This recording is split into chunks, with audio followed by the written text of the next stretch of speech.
Tá com a sensação que já estudou tudo, mas agora não sabe no que focar. Já fez a prova, foi reprovado e tá se perguntando se vai assistir tudo de novo, se vai fazer só os simulados. Bom, eu tô aqui para te ajudar a traçar uma estratégia para isso. Então, por favor, roda a vinheta.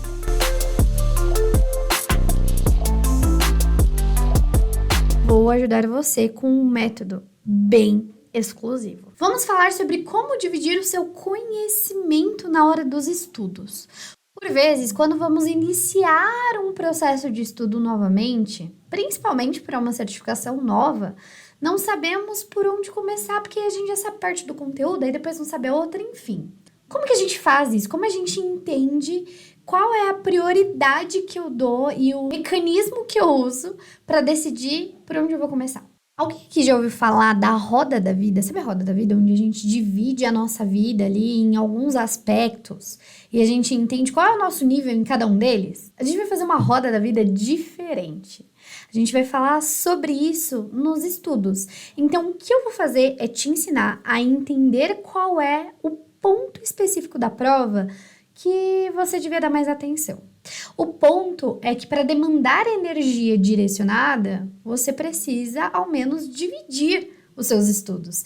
E hoje eu vou te trazer a técnica CLP, que basicamente divide seus estudos em 3 pilares. O primeiro pilar de aprimoramento é o pilar conteúdo.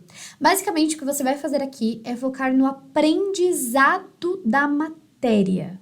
E eu sei que parece óbvio, eu juro que eu sei, mas vai começar a fazer sentido, então confia em mim, não pula esse vídeo. Aqui a gente desenvolve esse pilar assistindo às aulas, fazendo anotações, lendo a apostila, grifando pontos importantes, fazendo revisão ativa do conteúdo. Então aqui você se dedica a aprender a lógica, a linha de raciocínio de vários pontos da matéria. E como você consegue localizar que está com dificuldade nesse ponto? Aqui eu sugiro que você faça um resumo da matéria sem olhar previamente o material que você tem de apoio. Derivativos ou sobre uma debênture. Você sabe todas as regras? Você conseguiria escrever ativamente? Você conseguiria ensinar alguém sem ter que consultar nenhum tipo de material? Aqui, o conhecimento da matéria vem da criação de um conteúdo específico, como se fosse uma aula mesmo. Se você se sente capaz de ensinar alguém sobre determinado assunto, então provavelmente esse pilar não é o seu problema. Agora você deve estar pensando que só entender o conteúdo deveria ser o suficiente para passar na prova, né? Não, na verdade, não. É aí que vem o segundo pilar, que é a linguagem da prova. Nesse pilar, o que a gente passa a observar é a maneira como a prova se comunica com você. E aí você vai começar a se adaptar à linguagem da prova. Por exemplo, a Ancor tem uma linguagem muito legislativa, então ela vai falar muito sobre lei. Não adianta você entender muito a linha de raciocínio. O que adianta é você entender a lei, o processo, a nomenclatura, etc. Já nas provas da Ambima, notamos uma linguagem diferente da prova da Ancor. Ela se importa mais com as linhas de raciocínio que você vai entender no pilar anterior. E ela tem algumas pegadinhas.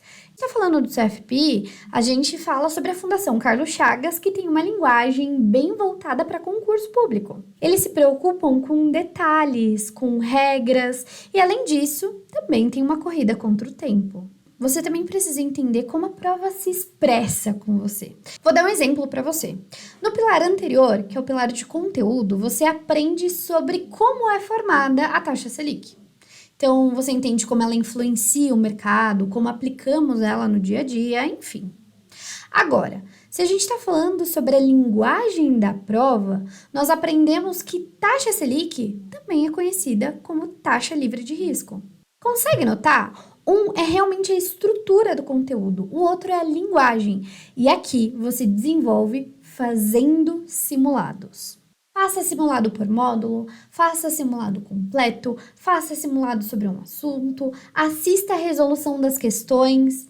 Gente, toda semana tem live sobre isso aqui, não perde tempo.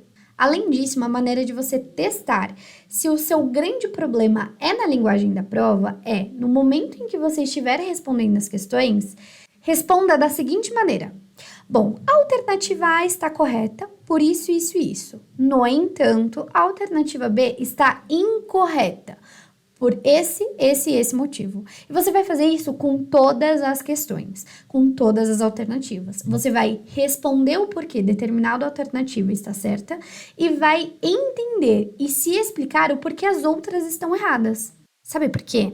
Às vezes a gente fica tão ansioso e responde uma questão, uma alternativa, eu acho que é a alternativa A. E aí a gente não para observar as outras alternativas. E aí a gente não para observar também que a prova pediu a alternativa incorreta. E aí a gente não para pensar que falou sobre observação. Enfim, a gente fica tão ansioso que desaprende a ler. Basicamente, desaprende a ler agora.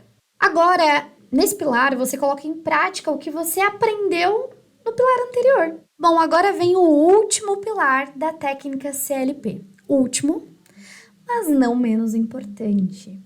Vem o pilar psicológico. Sua mente precisa estar boa para você realizar a prova. Você precisa estar dormindo adequadamente, se alimentando bem. E no dia da prova, você precisa estar o mais tranquilo possível, o mais familiarizado possível. Olha, é o seguinte, toda prova tem um nível de estresse, isso é normal. A ideia não é eliminar essa sensação de ansiedade, mas reduzir para que não seja disfuncional. É isso. Vão aqui algumas dicas. Antes de eu te passar as dicas de como desenvolver esse último pilar, não me diga que você assistiu o vídeo até aqui sem deixar o seu like e sem ativar as notificações. Toma vergonha na sua cara, né? Por favor, dá o like. Dia anterior à sua prova, separe todas as coisas que você levará. Todas as coisas mesmo. Separe as suas roupas, o que você vai vestir, o que você vai colocar na bolsa, se você vai levar ou não HP12C. Veja a previsão do tempo, né? Será que você vai sair com roupa de frio, com roupa de calor, com guarda-chuva? Porque imagina se tá super calor e você tá de moletom. Então não é o ideal. E a ideia de separar no dia anterior tem a ver com você eliminar o máximo de decisão que você tomaria no dia. E continuando falando sobre eliminar o máximo de decisão sobre o que você vai fazer no dia, saia de casa com muita antecedência. Você não precisa de uma dose extra de ansiedade, se perguntando quantos faróis mais seu ônibus vai parar. Você não precisa se perguntar se o metrô vai continuar demorando. Lembre-se que imprevistos acontecem e todos nós estamos sujeitos a pegar trânsito, a furar o pneu, a acontecer alguma coisa no dia. Então, por favor, saia de casa com antecedência. Lembre-se disso. Essa daqui, muita gente vai ficar chateada comigo, mas eu juro, não faça isso. Evite estudar no dia da sua prova. Tudo que você tinha para estudar, tudo que você tinha para aprender foi feito nos dias anteriores. Estudar no dia da prova pode te causar uma sensação, principalmente se você for ansioso, de que tá correndo contra o tempo. De, minha prova começa daqui a 20 minutos e eu não tenho certeza se eu lembro disso, enfim. Lembre-se que o branco vem da ansiedade. E você não precisa ficar estimulando essa sensação de que o tempo tá acabando. Sua alimentação no dia da prova, é importante que você pense no que você vai comer. A digestão de alimentos pesados exige muita energia do seu corpo. Então, significa que vai menos energia para o seu cérebro. Com toda certeza, vai atrapalhar o seu nível de concentração no momento da prova. Então, atenção. Essa é a técnica CLP. Estude sempre monitorando esses 3 pilares, esses 3 pontos e entenda qual deles pode ser o seu maior gap. Invista tempo, energia e fortaleça essas possíveis fraquezas que pode acontecer aí no seu momento de estudos. Aqui embaixo, qual dos 3 pilares é o que você tem maior dificuldade, beleza? Um beijão, até o próximo vídeo.